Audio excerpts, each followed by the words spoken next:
Welcome to this tutorial for creating collaborative portfolios using Wakelet. This Wakelet tutorial has been designed for students who will be expected to create digital portfolios as a portion of their final assessment in an undergraduate non-major science course. However, this tutorial could be used with a variety of grade and ability levels. Students will utilize their critical thinking skills to develop the ability to evaluate online content for scientific accuracy, thus becoming more digitally and scientifically literate citizens.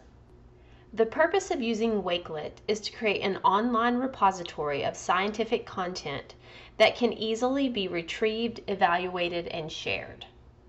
During this tutorial, we will establish a Wakelet account, create a collection, and practice uploading media to our collection.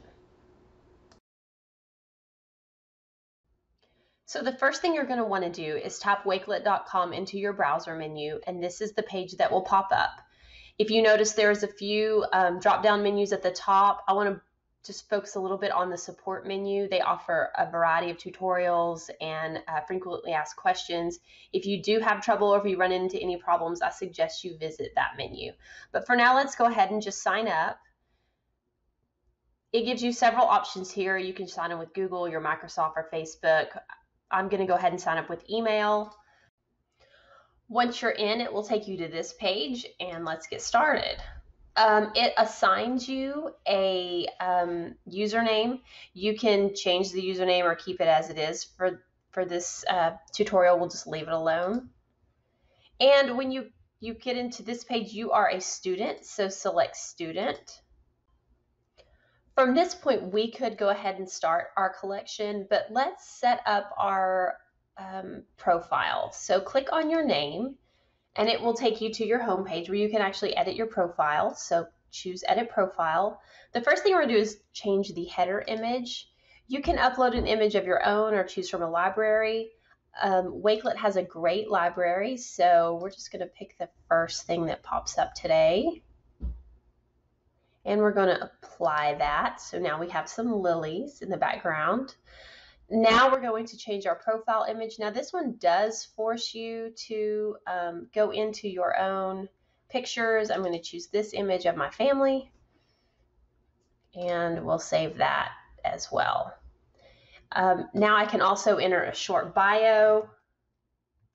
I'm just going to put instructor and save.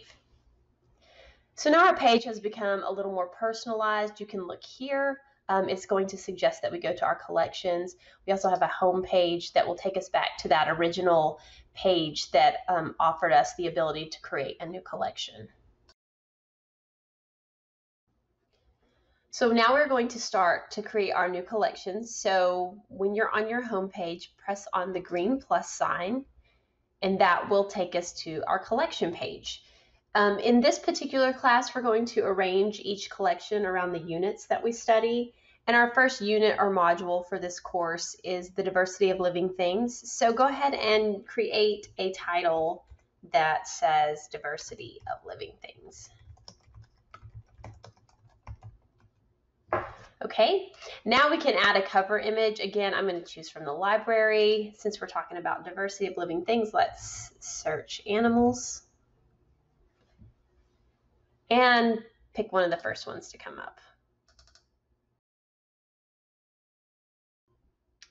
Now we're going to go ahead and edit our collection. So if you click Edit Collection at the top of your collection page, it will come up with this little green plus sign, and you can look to see all the different options you have for uploading media to your collection, which I think this is great because there are a lot of good information on YouTube, websites. It gives you the opportunity to include some of your own text and upload PDFs from things that we do in class. But for now, we're going to go ahead and look at a website. We're going to include a web address in here. So to do that, I am going to go to Google. Now, one thing that we need to consider when we are looking for scientific information is that we try to use the words that the science community would use.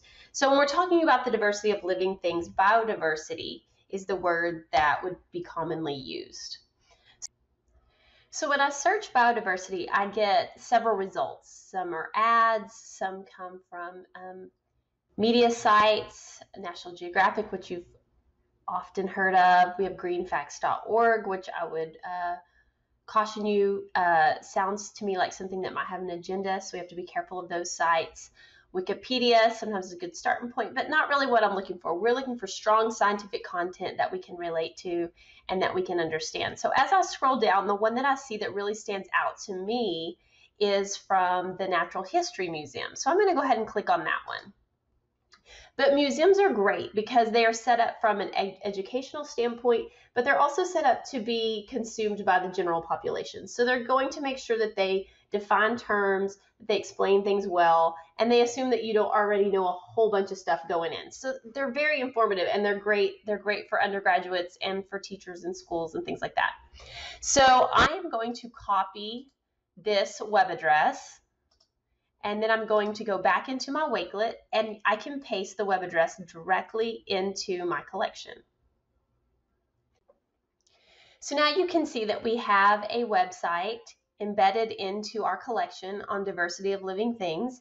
This is a website that is verifiable in the scientific community from a highly respected source. We can continue to add more information to this collection by just simply clicking the green plus sign again. And again, as you can see, you have lots of options as to where that information can come from. And you also know how to create a new collection. So we will have, in the end, we will have a collection for every single module in this semester, and you will end up with this great collection of scientific information that you will be able to assess and fall back on throughout your career as an undergraduate student. And for those of you who go on to become elementary teachers, this will also be a great source for you moving forward. And again, it's fluid. It's something we can add to, we can take away from, and we can change over time. So I think this will be a good resource for you, and it'll also give you an opportunity to really look at and evaluate online content.